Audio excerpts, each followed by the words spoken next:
So all right. the microphone. All right. So we thought it would be fun. Are we set? Oh, is this a microphone? Yep. Oh. Maybe I should stand there. Yeah. I'm so than I do.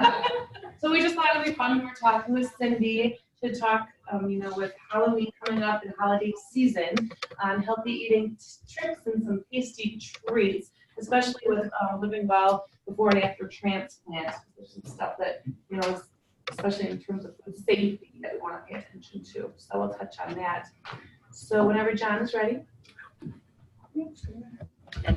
Sure, you introduced yourself. Oh, I'm sorry. Oh yeah, we should always do that. I think there's our online audience. So Bazzanella. I'm a regional lead dietitian with Fresenius Kidney Care. I cover the Peninsula as well as the Madison area. I'm Kelsey. I'm also a renal dietitian, and I'm also out of the Madison area as well. So, I guess I should say my full name. Kelsey Ford. There you go. So, all right. So we just wanted to start with the food safety. Sure. So I know we kind of wanted to touch on like healthful practices at post-transplant. Obviously, maybe this is a review for a lot of people, but we just kind of wanted to touch on that based on the audience that we have here. And food safety is obviously a crucial point, just kind of with food temperatures, storage practices. Sure. You want to turn the lights down? Is anyone going to fall asleep then? I might. No, I'm just kidding.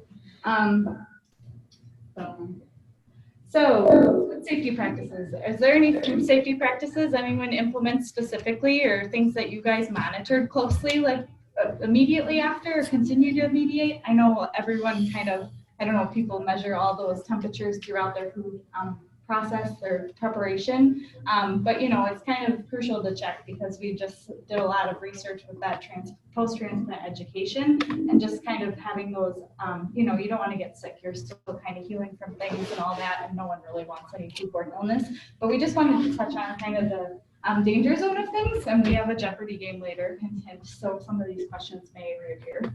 But the danger zone is actually between like 41 and 140 degrees Fahrenheit. I know the temperature here is in Celsius, so that might be a little confusing. But just wanting to keep foods hot, cold foods cold, making sure that within certain periods of time you're properly handling those foods, just so there isn't any bacterial growth, anything that could potentially cause an illness. And a good rule of thumb is been out for 2 hours now, and it's essentially hazardous food, toss it.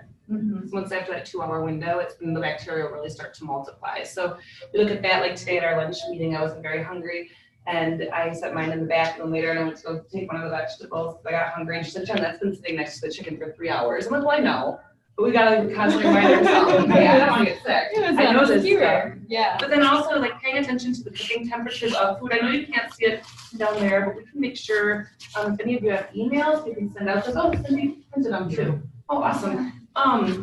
But different foods do have different internal cooking temperatures. So one that's to notice is like chicken, you always want to make sure that's 165. That's a higher susceptibility for foodborne illness. But something like fish, if you were to cook it to 165, it could taste very dry. So the fish temperature, they found that you can kill the fish-borne illnesses at 145. So for instance, so paying attention to those different cooking temperatures and making sure that you actually are temping your foods before you eat them. Any questions? Oh, and then of course that you're utilizing good hand washing. Good rule of thumb is making sure you can say the whole ABCs, right? So we're making sure we're getting off all the germs. And then that you're storing that food and rotating those leftovers, right? Because each food can only be in the fridge for a certain amount of time, but a good rule of thumb is they typically say no more, between 48 and 72 hours that thing's gotta go depending on what the food is. So like on Friday, we shouldn't be eating Monday's leftovers, because that, even when we're out of the danger zone, we can still build bacteria, and so it multiplies on that food. When we go eat it, it might still taste good, it might still look good, but very well it could be very harmful to us. Any questions on that, Kelsey? Nope. Can you talk a little bit about cleaning, like your refrigerator, then when you put stuff in, you get berries in, those containers with, the air holes. And sometimes I just I come home from the grocery store and I put stuff like that just right in. Right, and then and then I'll wash them. But Right. What about like those types of things that are storing as it relates to I know there's a lot of practices? tricks I've seen on like even on Pinterest, like storing like mushrooms in like different bags to kind of prolong freshness and whatnot, or like pre-washing things and then like drying with paper towels and things to kind of prolong the freshness. But obviously you want to wash your produce too, again, prior to like actually What about using the it. shelves and you Yeah, know, so like it's literally, good. you know, Fridge you come home from the rotation. grocery store So- and you just like. Yeah, and then you're rushing to your fridge, right? So the rule of thumb is to every week you should be going through and clearing out things, but every month you should try to do a full top and bottom wipe down, because stuff does grow in there. Also, when you're getting in from the grocery store, if you do have the time, pre-washing, getting your stuff clean before you're putting it in the fridge, because it can, you know, bacteria can transfer just by touching it. Somebody at the checkout line could sneeze down their hand and then grab your fresh orange, and you still think it's a fresh orange, and you look at it and now you have, you know, influenza. So just making sure that we're really being diligent about that washing, making sure, you know, weekly you're going through your fridge, checking, you know, sauces and things still can expire. Sometimes they can sit in our fridge 2 years, right? And we're like, oh, I didn't need that horseradish, you know, but paying attention, going through every week, once a month, fully cleaning it out. Also, like nursing homes and hospitals, because there's a susceptible population, which people who have transplant, who have other comorbidities are, they have really strict food service rules. Us dietitians that work in that kind of environment, we have to write down every kind of food that goes in the fridge, what day it has to be thrown out. And a lot of times they have that 24, 48 to 72 hour window and everything has to be thrown, right? And that can be hard with food waste to see. And then we go into somebody's house and we're like, wait, there, we're gonna throw so much, and here we're just letting it sit. So really, you know, pay attention. And then also just using our smarts. If it's slimy, if it's discolored, if it's mushy, textures off, just chuck it. Whole when in doubt, throw it out kind of motto. So yeah. And then I know that the dietitian was unsure with a milk that had a expiration date, so we called the dairy people, and they said, you know, with the dairy, if it really follow that throw it out date, don't give it an extra few days. We think, oh, it's worked fine before, but the reason that date's on there, if it's not a best by date and it's actually an expiration date, that food's no longer good. So even though we don't want to waste it, we still want to make sure that we're paying attention to that. So best by, making more food quality. Expiration, it's past the day, throw it out. It's so hard to do though, isn't it? It is, because you're at the grocery store and our eyes are bigger than our tummies and we fill up so much. I call it my produce drawer of good intentions because it's not always fully used up. So, any other questions on food safety? That can answer. Yeah, and what about the freezer? Any tips on food in the freezer? So because you know, it's like, oh, prepare your food or make half and store it. Majority of foods you will not want to store more than 6 months. Yep. And you also want to make sure for freezer quality that you're actually unplugging and fully letting that defrost.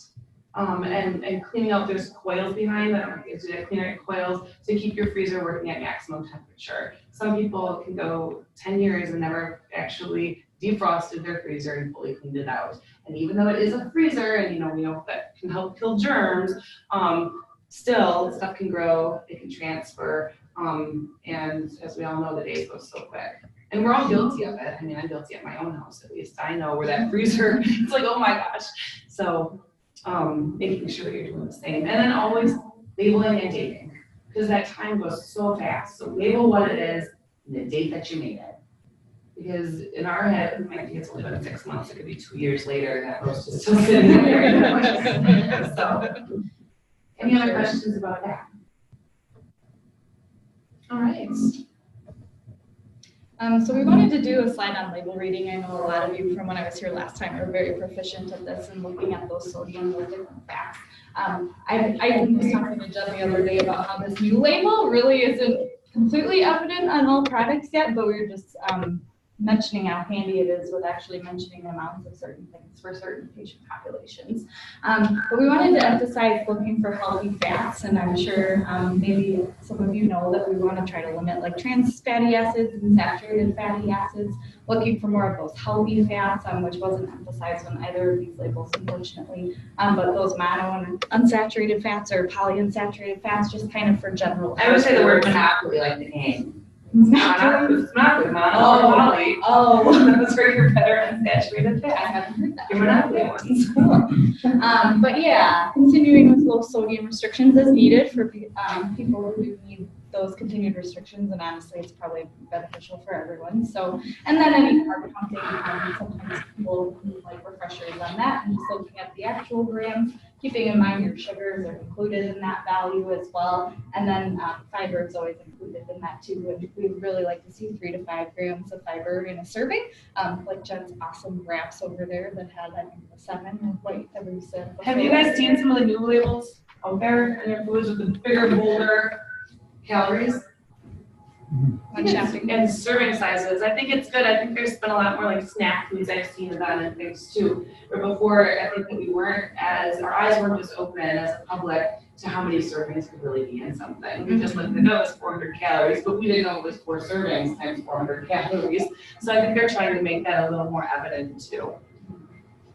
Are there any, there's some apps you can use to do some scanning or that can help you understand that? So if I can't. I'm trying to remember the name. I had one on my phone that you did. You scanned the barcode and it would come up with kind of the nutritional information. There's a lot of different ones online. We can look and send you some of our favorite ones. I know that basically for every diet, there's a different app for it now. My boss is super keto and we went to Costco and she could like scan everything at Costco and tell her like where it was on the keto, how many points it was, you know, what other stores you could find it in. She, you know, you can look up so much. So I think, but we do have some patients that really are good with their scanning stuff. I just don't have the name on me, so we should look and we can get that to you because that's good.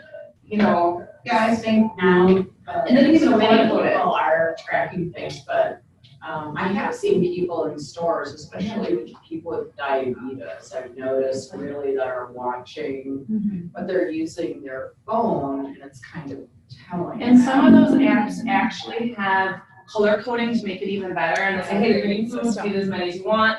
Yellow, let's have moderation, red, hard, stop. You can be at a grocery store and see anything and scan it along with your disease. Yeah, it would be a great thing. Even we could do a program in the future just to different apps that do different things. That'd be fun. I think that would help all of us. Oh, that sounds really good.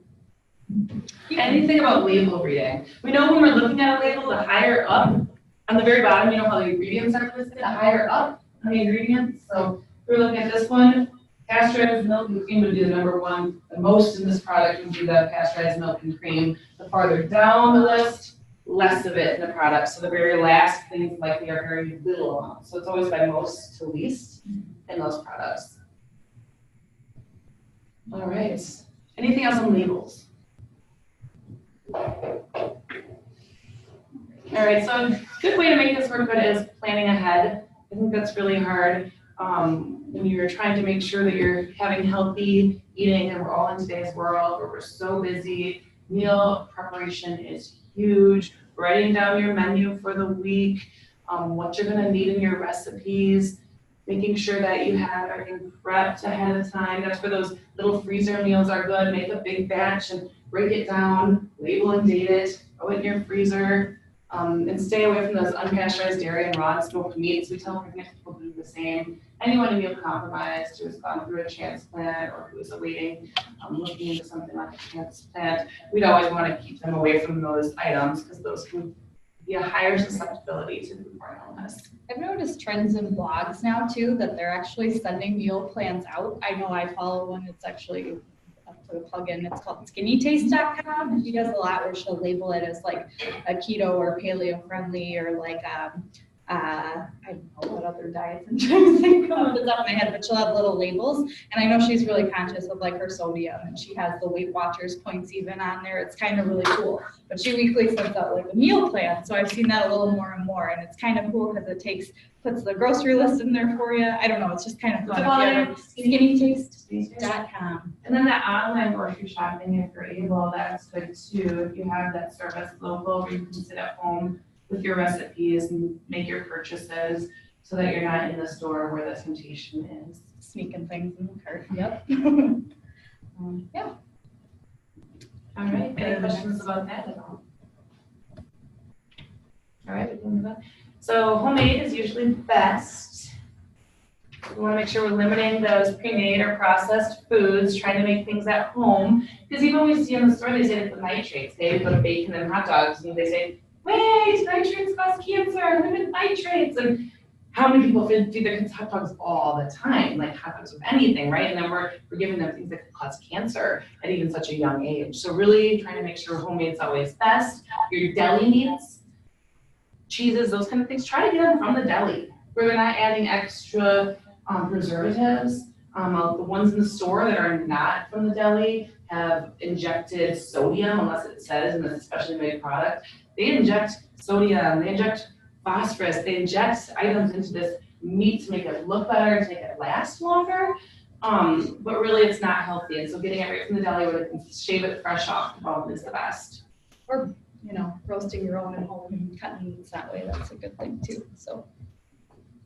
And then watching those artificial additives, I think that's kind of been a buzzword. They mentioned they put that on the cream cheese because now everyone's looking at it and say, well, there's nothing artificial, you know, it's weird. What's artificial? What's added? What's organic? You know, how does that work?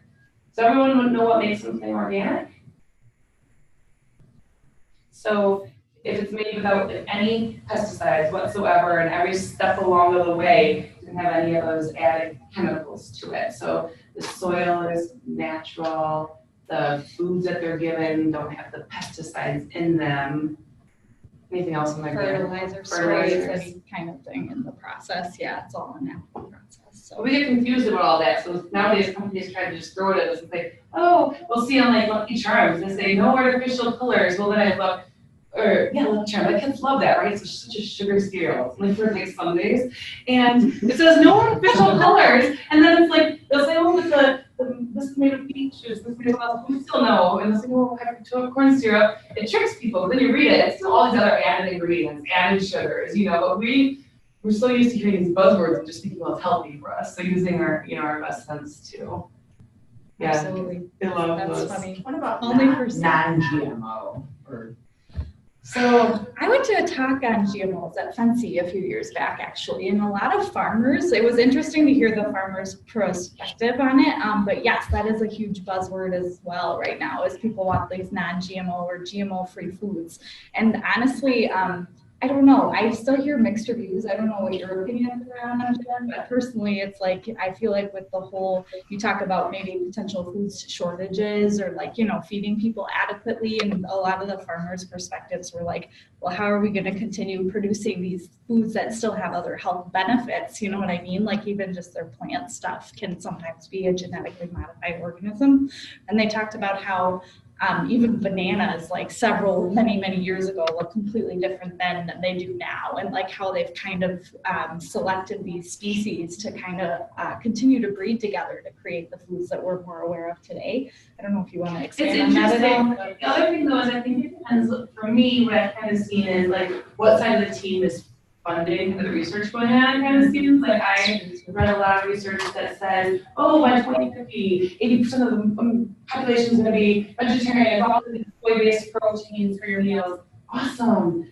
And then the very next day says, wait a minute, all the GMOs from all those soy-based proteins, that's going to be way more harmful than the animals. Because before we thought the animal emissions and the space that it takes for the animals overtakes it. And so we're going soy, and now they're saying, no, that actually is better than, you know, they go back and forth. What's better, the animal or the GMO, or you know, soy, and it goes back and forth. But I do think that it's such an area to be studied, and I agree with what you say, that the food shortage, and they're trying to make enough, but also I think it's very scary. You know, it's kind scary. of like unknown territory. Yeah. Maybe. Yeah. I mean, they've been looking at them for so long, and what's really happening? We're taking these natural foods and we're kind of creating new foods. It's science. Mm-hmm. A lot of research behind it says it's good to you know, feed the economy. Well, then what about the meatless Neat. So, What? I love those. What? What is that? Soy. So meatless meats, soy. So you maybe have been hearing a lot that Napa has one called the Impossible Burger, Whoppers, a big one.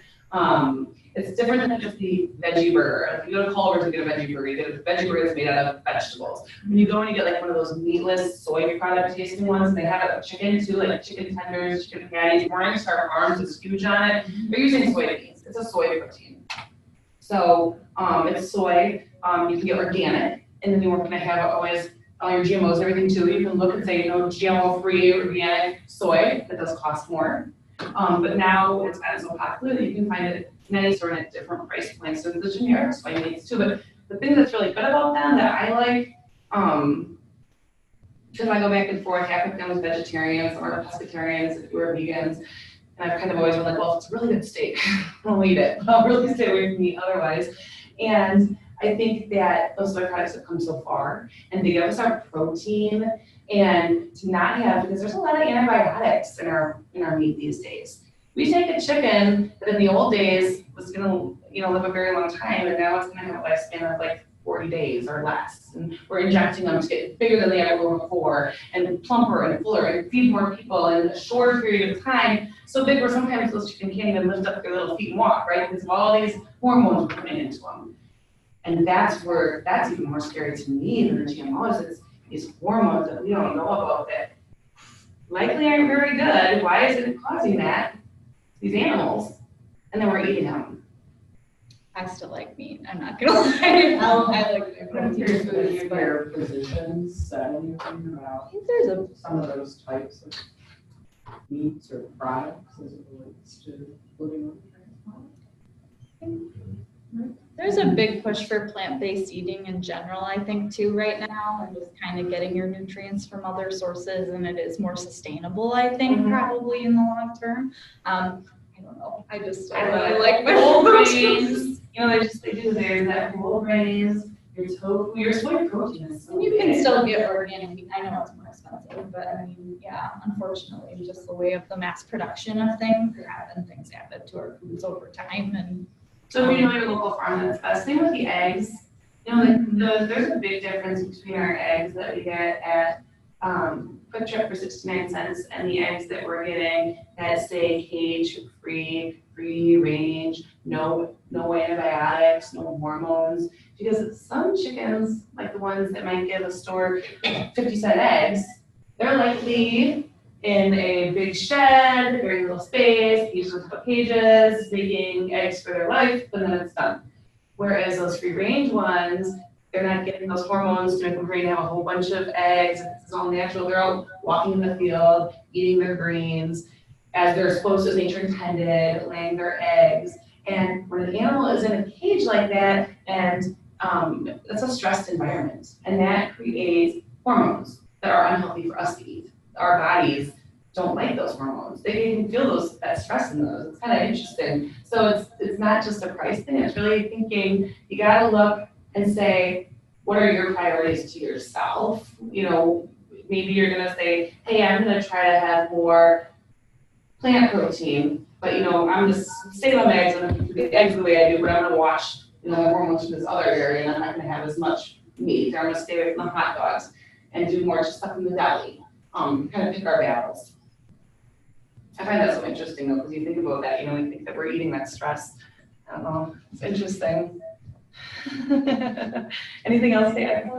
oh no. She loves me, I don't like to Sorry, I'm finding out everything I want. Yeah, you can tell them. Some people probably like the same stuff. All right. Okay, I'm sure, do you guys all cook a lot at home, everybody? Somewhat? Sure. Okay. I don't know. So as Jennifer so kindly mentioned, am now engaged to a chef. So he cooks a lot more than I even like to cook, which is kind of nice. But I get it. The planning ahead, the meal planning, everything, it can be a big to-do. But having those nutrient-dense meals, really filling yourself up with something good can just provide you better energy.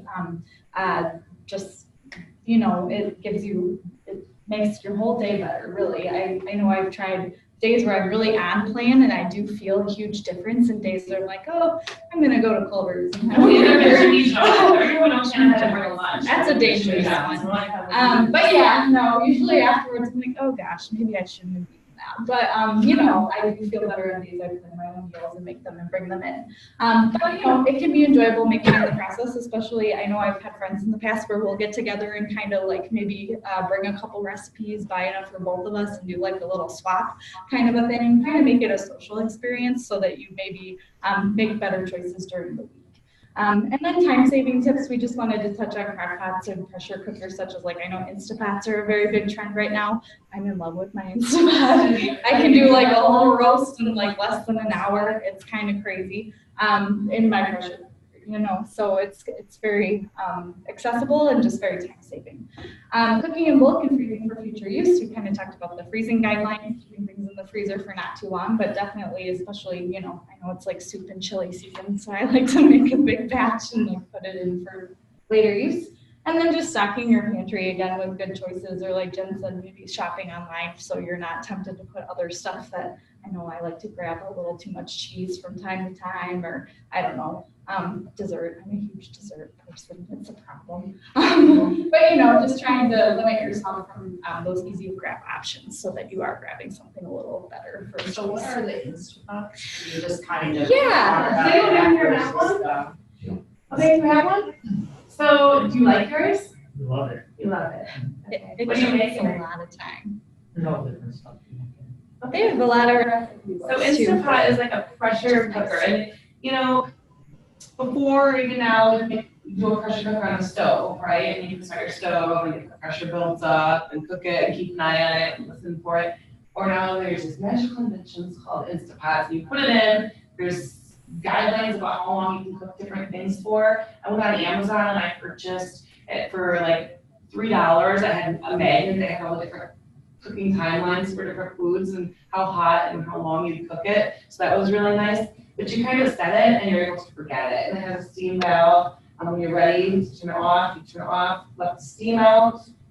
It times different things for your foods too. So you can pick like I'm trying to think of my buttons, but like if you had like more of a like meat product specifically on there, or if you're doing like kind of a soup or something, you can set it to different times and different temperatures and adjust it based on what your recipe says as well. So it's kind of handy. So like I think we made mix for like tacos once, and I think it took like less than 30 minutes maybe to like kind of just throw everything in, and the chicken was like easy to kind of like pull apart and shred, and then we just threw on our tortillas, put our toppings on, we were good to go. It was Not like the crock pot less than an hour. 4 to 6 hours, you know, it's just, and then now that they're really perfecting those Instapots and how they're working, we're not getting like the dried out that when they very first came out, where people were like, oh, it's not rubber meat, not be placed in rubber meat Instapot, and now, you know, they're cooking and working better. They have those temperatures down better. They're safer too,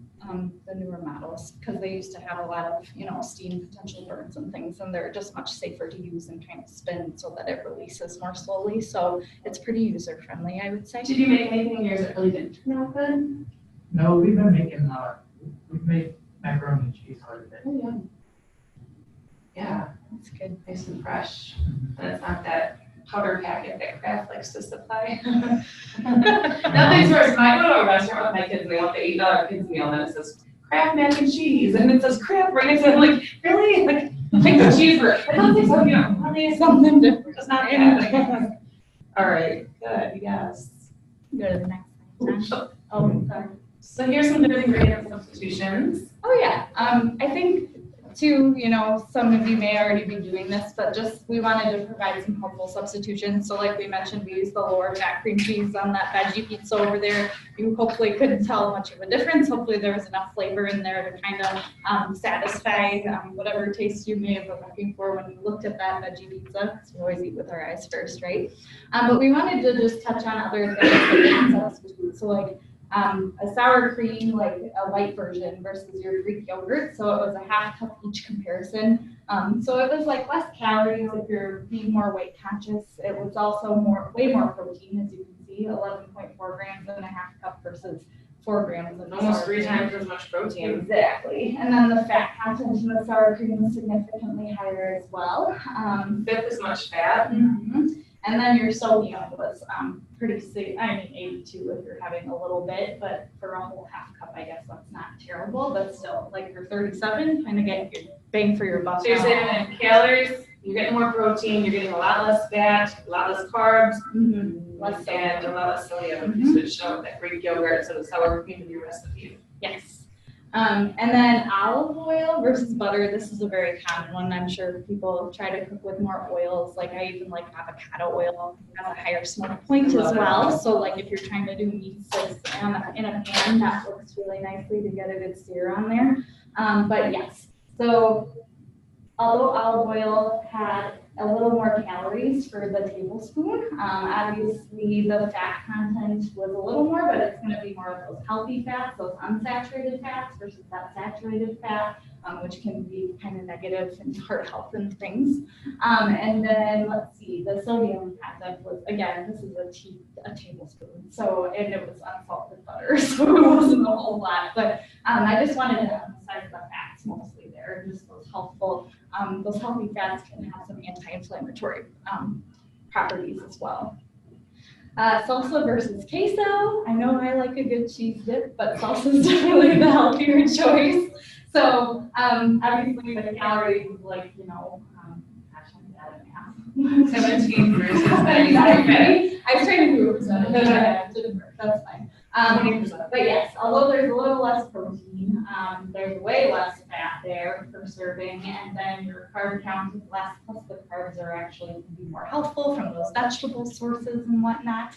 And then, let's see, our sodium content was also less as well. And then finally, our whole grains. Yeah, you should have. Oh, well. So we had a slice of white bread versus a slice of whole grain bread, and we just wanted to compare, I think, a lot. Oh, I put fiber on here. Oops. Okay, so calories pretty comparable. We put it on there too. Oh, okay. So protein was a little more, and then we had the carb count about the same. The sodium was a little less, but we know that the fiber is going to be a little bit more, and I apologize. Yeah, and that was hard because, like, even, like I mentioned, like Jimmy John's, and you're like, ooh, the French roll or that whole grain bread, and then you look like, why did I have all those extra calories? The bread, the calories, are not always that different, as you can see here, it's very close. But then when you look back at all the fiber and the extra added protein, that's where it's better. And then a lot is kind of less sodium. And those whole grains versus that unrich grain, the whole grains are going to keep us fuller for longer. They're not going to raise that blood sugar. So if you do have diabetes, or even if you don't, your blood sugar is going to go up when you eat, and the whole grain is going to stay steady longer. If it was just the white bread, it's going to go up, it's going to go down, and you get a crash. So that's where that whole grain would be better too. We could be better and have a lettuce wrap, which is what I should do. It's too hard, Kelsey. So can you talk about, like, how long do you keep the oils then? You talked about other food So, safety, but Oils should have an expiration date on them when you purchase them, so then to watch for that. So when your oil expires, throw it away. Otherwise, the oil is good to stay in your shelf for as long until that date comes up. Same with your regular spices that you find. Some people in their pantry have 12 years. Yeah, About a year. Unless it's stable. So like Kelsey's just usually comes plain. That's our favorites. If you've ever tried them, I know they're local here. They're in Madison area. A lot of salt-free options. Yeah, a lot of very nice low sodium options. But some people in their pantry only use sage at Thanksgiving, so their sage lasts 25 years. After the year, throw it away.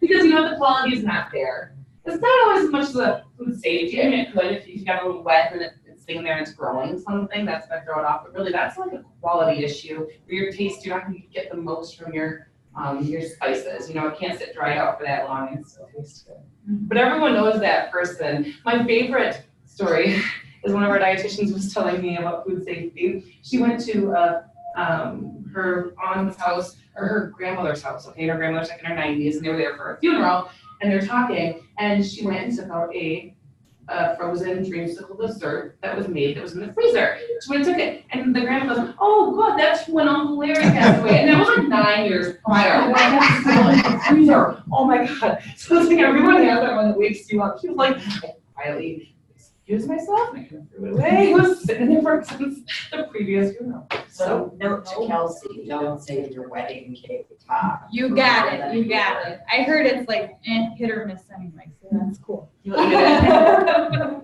All right, I could go to the next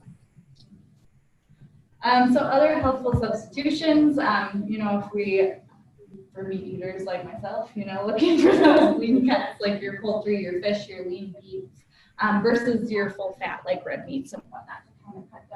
To kind of cut down on calories and then just the saturated fats that you're eating. You could also sub bison, turkey, or chicken for beef is able. I know Costco, for instance, I'm a huge Costco person, but they have these like bison packs. So I've been doing like lasagnas with more veggies instead of noodles, and then like bison for my ground meat just to kind of switch things up, switch up the flavor profile. But turkey works great for that too, and often comes ground. A lot of places have ground chicken as well if you're interested in that. Low fat dairy versus whole fat dairy, again, you're just going to save on your calories. Personally, so 1% skim milk is recommended. Here's my beef about skim milk. So skim milk, though lower in calories, you actually need fat to absorb your fat soluble vitamins like your vitamin A, your vitamin D, and skim milk doesn't have any fat. So how are you absorbing that? I don't know. You're eating it with your meal, hopefully. Hopefully, you're right. I guess that's fair, but I don't know. I just have a glass of milk. I go with my 1%. Anyway, that's my little plug. But whole grains versus refined, we kind of hit on the fiber as well, and whole foods will be more nutrient dense without those negative effects of that processing or burning. And I think one thing is just to note, like, don't be scared, because vegetables are getting more and more common. She mentioned with the lasagna.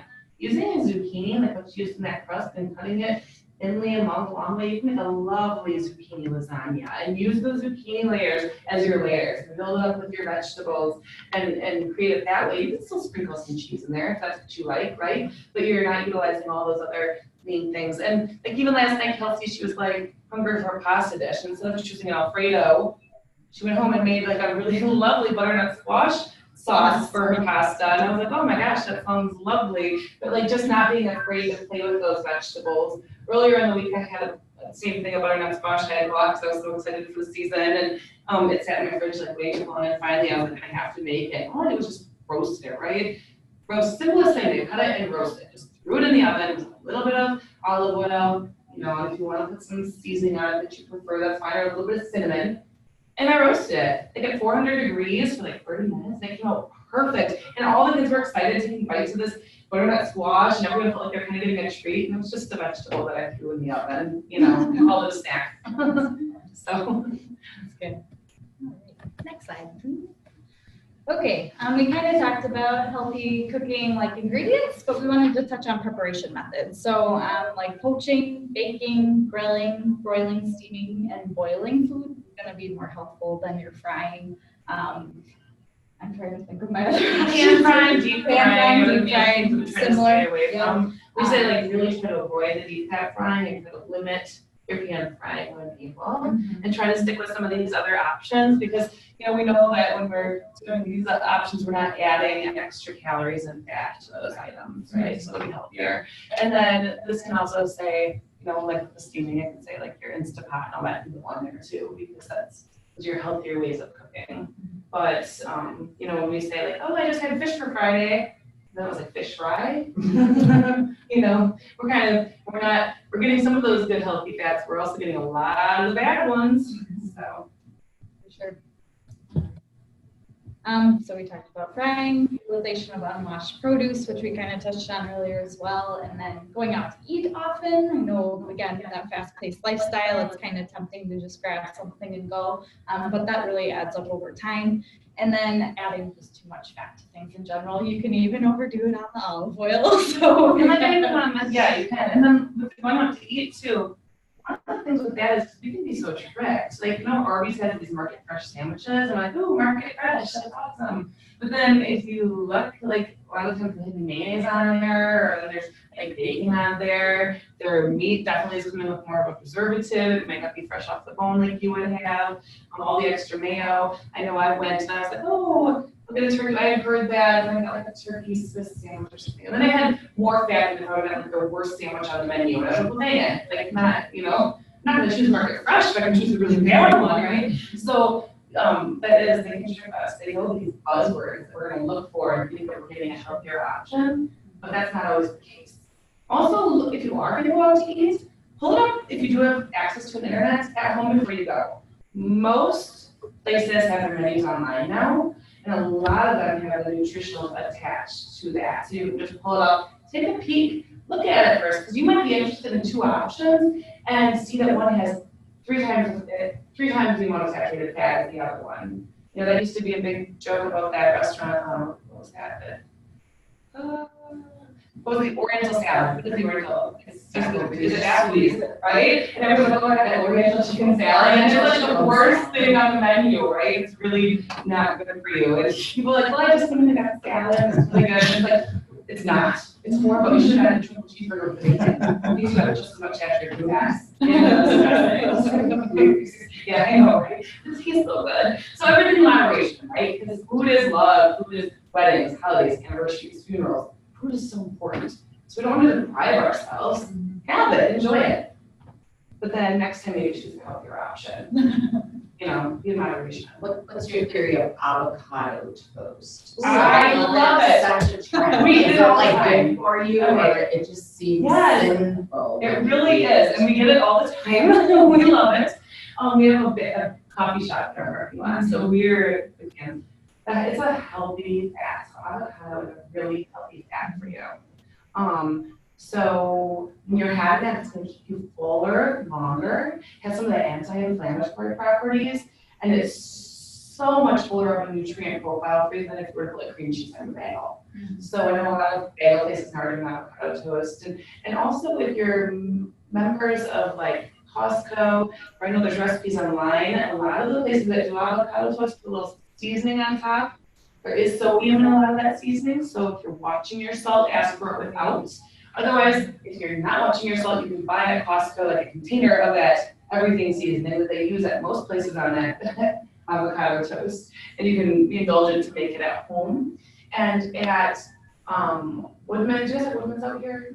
Okay, they sell those woolly guacamoles.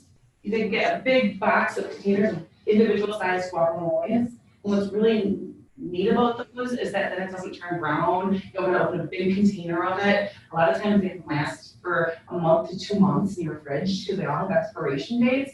And that's so easy when you're on the go. Grab some toast or some, whole grain crackers or whole grain chips or something that some of this flat out, and throw your avocado on it when it's ready, because you know what, you're going to be giving yourself some really good fats, and you're going to be filling yourself up and keeping you fuller longer, and some good anti-inflammatory properties too. I love those holy guacamoles. I think those are awesome. I think a lot of those places do avocado toast, and that's the only thing with avocado on there. I am sold that's what they're using. So I'm like, how are they keeping it? They're not always mashing up avocados. And those little cups are so convenient. And people love to bring them on the go with some veggies too, and use it as a dip on the go. Throw it in your bag or in your car and have it as a snack on the go. So highly recommend. Hummus, do hummus. Anyone eat hummus? Okay, it's made of chickpeas, right? And it's another good veggies, and now they're coming with all these new kinds too. So I've noticed that even just like at Woodman's, when you go, you'll see there'll be different things written on there, like this one's naked hummus and there's nothing added. So this kind of, but it's all good, it's all good stuff you incorporate in your diet. And it's definitely better than those very high fat cheeses and things that have been out there that are really saturated fats that aren't giving us any health benefits. All right. Portions, just making sure that you are actually using your serving sizes for guidance, measuring cups and spoons, scales, looking at the calories, checking for the heart healthy options that are lowering total saturated fat, cholesterol, and sodium, trying to see if it has good fiber and protein and different vitamins in there. And then also consider how they added sugars to fit your daily budget, because sometimes people have added sugars and like to know they're watching sugar and something that looks like it won't be loaded with added sugars. So, and then the portion size, like we said, with measuring it out, because people's version of what a cup is can be so different. Half a cup. Once you start really using them, it's quite eye-opening. Any questions on that? All right. So we wanted to include some holiday tips, of course, because we talked about healthy tricks, tasty treats, kind of a thing, incorporating these ideas.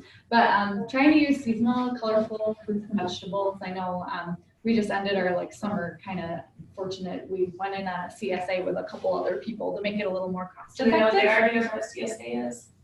A craft share kind of. So we had a local friend that's a farmer, and so a couple friends of ours went in together. So you got some produce that was more.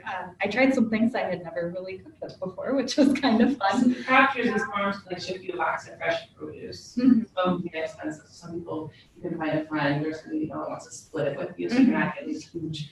Or you can just say enough for one or two, and then you can get this local. Fresh produce from your local farms that haven't traveled, you know, a lot of our strawberries from straight up Watsonville, California area. It just comes got all local Wisconsin produce. But they did a fall one too, which we didn't choose to do just because it was mostly squash and potatoes, with nothing wrong with that. But just looking at your pricing too in the produce section, that can be kind of an indicator too when there's deals on things that those are more in-season options. And like when the strawberries go on sale in summer, some of those things go really cheap. I invented and cut them up and freeze them. You know, this year when the strawberries were down to 99 cents, but like 15 of them, cut them up and freeze them. And then your kids have them for smoothies, you have them for smoothies. You know, you're available to have them for different recipes and things all winter long, and you're not paying that overhead price when the winter comes and none are fresh anyway. And the ones that aren't good, and the frozen ones are jacked up because now they're in season, you know. Eating healthful snacks before parties and things can maybe help curb. I know I heard some people ate before this, and so they weren't really feeling hungry for ours, so good for you for having some self-control. But take some if you'd like, for sure. But yeah, just kind of be smart like that and trying to limit maybe some of those tempting things, or just even making it a smaller portion of it at that time. And then just taking moments of advantage of moments to be active, even if it's a quick walk or something on those special occasions. Sticking to calorie-free drinks. Any flavors you can add to water, citrus, anything like that to kind of make that more enticing to you, or doing a, not like a sugar-free beverage is also good too. Choosing vegetables first, focusing on your socialization so that you're enjoying your meal. I have a hard time with that. It's not hard when there's like a good table of food. It's like, I really want more. It's hard just to stay away. Yeah, but that can slow things down, make you eat a little less sometimes.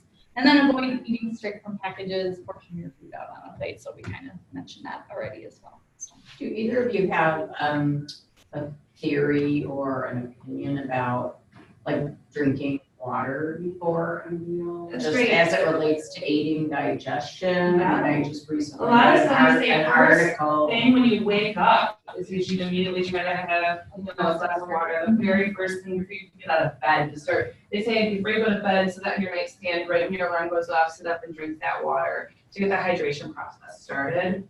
Water is huge because when it does, it helps fill you up, it aids in digestion, it helps decrease constipation. If the stomach's already starting to get kind of full, you eat a lot less, and if we're dehydrated, and we're wiped out, our body is searching for that moisture, and food has water in it, and our body knows, hey, something's missing, and a lot of times, we might just be a little dehydrated, but yet we're feeling that feeling as hunger, and then we're just eating way more than we need to. So that's where really trying to make sure that you're getting in your daily amount of water.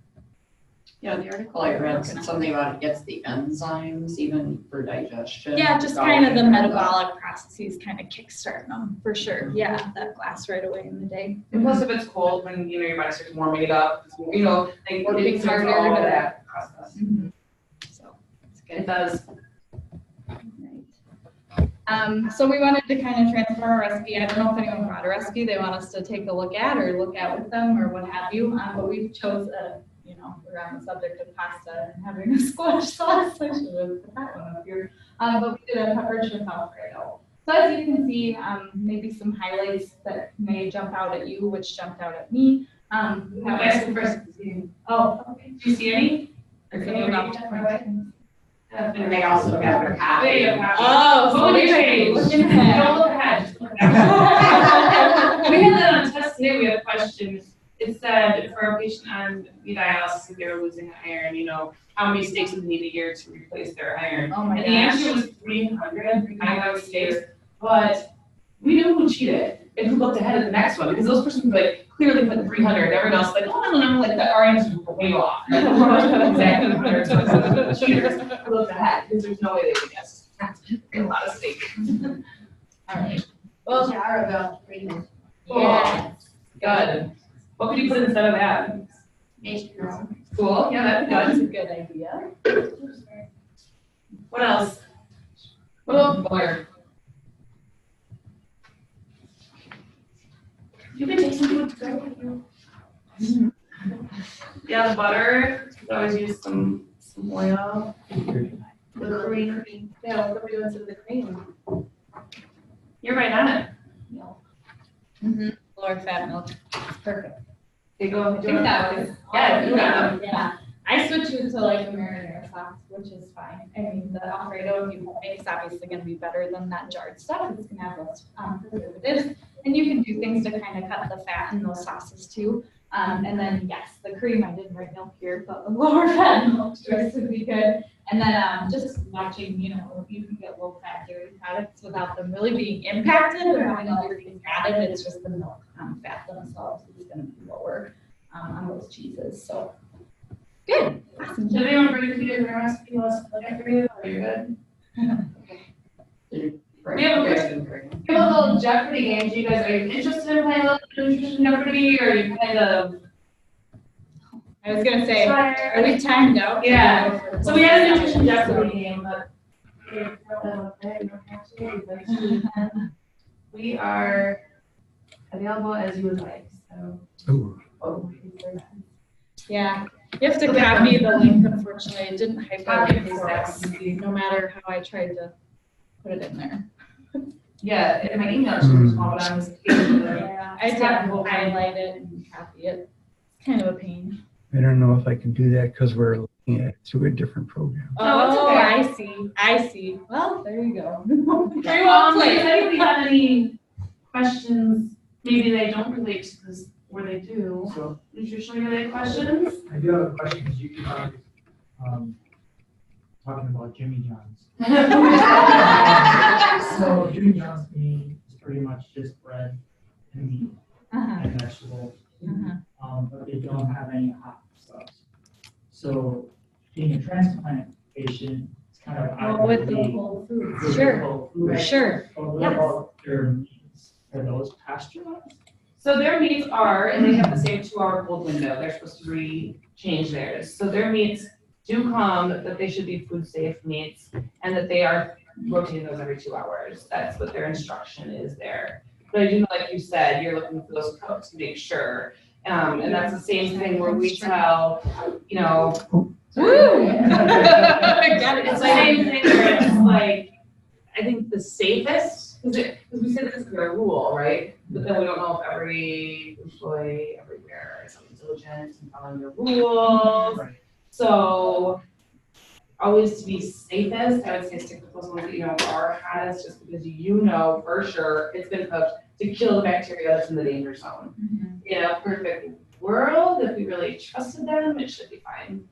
The reason why they kind of put that in there is because nowadays that those products are made to, to be under the best lights, but look at all these recalls and stuff we get. Right. I mean, so we could go eat it and then the very next day it could come up, there was a recall on that, and it was not cooked. So that's, So the question is like the meat wise though, quality wise, is that like a pasteurized or is that more like a deli cut? it's a deli cut. So pasteurized more is for dairy products where they do that heat treatment on those. They're shaving it fresh out. They're doing a deli cut. So it'd be a deli cut meat, right? But they cook it beforehand. When they get there, they really food safe. Sometimes it's cured. I don't know if Okay, they're all cured too. necessarily. Oh, yeah, you're So I don't know. I think if you want to be on the safe side, you might want to choose an alternative and go somewhere where it would heat it for you if you're really trying to be on the cautious side of things, which obviously post-transplant that could be. And my inner But would then, like the other hand is like on the subway, for toasted isn't toasted to the right temperature that you're supposed to have it at. You actually have to ask them to put it in the microwave. Yes. Right. So I'm gonna heat it up. Yes, and you actually need it to be like, hey, I need this to be at least. I usually don't get toasted, and then they'll put the grilled chicken in for a certain amount of time, depending on what the meat is. So I'm assuming they have a protocol that's getting that up to that Yeah, 'cause temperature. I was and like, time put in. For me, the toast is crunchy sometimes. It's not fresh to start with, you know? We just have a Jimmy Jim session. That's why We Jimmy should have a party Jim. lot, and we was trying to get from cars and get some of ourselves. We couldn't do it. Yep. But yeah, it is hard. And they aren't willing to cook things. And I know even that particular chain, they won't even heat up their bacon, put their BLTs and stuff. Yeah, we just throw it on. So probably not a good example that we keep talking about for you guys. But, yeah, so I think if you did, Chris, that would do heat it. Or getting like a bunch of these type of wraps or things for at home and doing your own, you know, is right. And I actually think it's a scary world to get with these recalls. I mean, how can all of a sudden recall 6 million pounds of chicken? You know, like, how many chickens is that, you know? It's kind of scary too, though, because like when you talk to other transplant patients, nobody has protocol on like you're told not to eat. You're not supposed to eat deli meat. You know, it's supposed to be at a certain temperature. Everything else like. But then you start talking to other people from other doctors in other states and stuff, and they're saying something totally different. Oh no, I can do that. You know, and that type of thing. Or if you go to any type of like transplant celebration or anything like that, and you're supposed to be staying away from buffet food, And then Sure, that's what for they're doing is safety buffet issues. or chicken. And that's supposed to be chicken. Receivers within the health service. Yeah, and that's like to lack of education. I also believe if maybe a physician has been working or medical practice in that field for so long and then they've never had a case, never had any issues, never had issues. So, well, no, it's until they get that eye opening, they actually really react, pay attention to everybody, and they don't want to stop. You know, so I think just going with your best judgment. This is your body. You know, you want to keep your kidney, you want to, or your liver or whatever, you want to stay out of the hospital. Food safety is huge. Right. You know, one bad infection can take you completely down. So my big thing is like you go into some of the grocery stores and they'll put the special, so, you know, I won't say which store, but it'll be on ice. Mm-hmm. And, you know, and it'll be like deli salads, but it'll be like you're supposed to, you know, so there'll be a little tasting and then I'm supposed to like buy, you know, either the spread or that deli salad or whatever. How long can The rule that is 2 hours. thing? It's supposed to be 2 hours, so And they so in should. theory, grocery stores Have are rotation. supposed to move that. Right, like if their health inspector came, they would say, where's your log? Did you guys put that out, or when did you temp it, you know, to make sure it's full. And It's then like, where does that go when it's been on the ice? Do they throw that away? I don't They know. probably Like, discard put back it or in the maybe give it case. to staff or something, you know what I mean, someone that. So in theory. It shouldn't be going back in the case. Correct. Yes. They shouldn't be like just putting it in. So unless like Sally picks it up on her way and gets to the back and realizes, hey, I really didn't want that and puts it in the case, the staff really should not be putting it back in the case. From that, it's Grocery been. stors have all of that stuff out and they're putting it on ice. I know, Like, and it's not being temperature, it's not I being just washed. really want to say, how No. long has that guacamole been sitting out in that Right. ice, you know? Like if I go at 5 o'clock at night, Right. like was it out at 10 in the morning on Sunday? You know, Yeah. because it's been. They're supposed to be rotating it, and again, does everyone always do their job every time? But what they're expected to do from the health inspectors is to make sure that's rotated, and the window is supposed to be typically 2 hours, and that's what they usually say for food safety, once it's been out for 2 hours, get rid of it. I interned at Hy-Vee once. I probably mentioned this like the last time I was here, but I would do food demos, and yes, we would take stuff out like that, but I wouldn't really be there for more than 2 hours. Granted, I had other projects I was working on, so I guess from that standpoint. And then obviously I have this food safety background, but I don't know, maybe you could always ask if there's someone around or attending to it or dishing it up, or, you know, I know a lot of people do that sampling or just say, oh, hey, is this like a fresh batch or what have you. But yeah, generally speaking, maybe don't sample the hot or cold stuff if you're like, no one's there to ask. I just thought of something. You're talking about the food in a grocery store. So like if you're having a salad bar, the lettuce should only be out for 2 hours. So salad bars are interesting because those are actually put and set up and then rotated as well. I see people coming through a lot to kind of rotate stuff out, and I think those are. And it depends what kind of salad bar you have and your location, because some places just have like a dry salad bar where they just put a little bit of ice and they set it out. Some have internal refrigerators. They're keeping it at the correct, and they have it in sneeze guards. So they're saying, hey, this is not getting infected. And we can prove from our, you know, if you look at the thermometer, you know, it's right here that's installed, it's gonna say it's less than 41 degrees. They can go temp the food and they can see that it's sitting where it's supposed to. Because cool. Probably check that temp throughout the day too to make sure there's not an issue with the actual equipment. So. But yes, again, still they couldn't leave that on all day. They would still have putting stuff away at the end of it or changing it over throughout. So it's eye-opening when you really get into food safety. You kind of get a little. I get a little crazy. She knows that. Like today, I handed her and I go, don't worry, I just sanitize. And she looked at me. She's like, I'm like, oh, I'm just weird like that. Like, sanitize. But you know, when you really have it, I'm just not as on it. So with a pen. Yeah. But you know, when you really get into food safety, I mean, the germs are everywhere, right? And all the different things that have happened over the years, the cases have come up, people getting sick, you know, and it brings attention to it. And when all is good, nobody really talks about it. When something happens, it's a big deal. So rule of thumb is always be safe.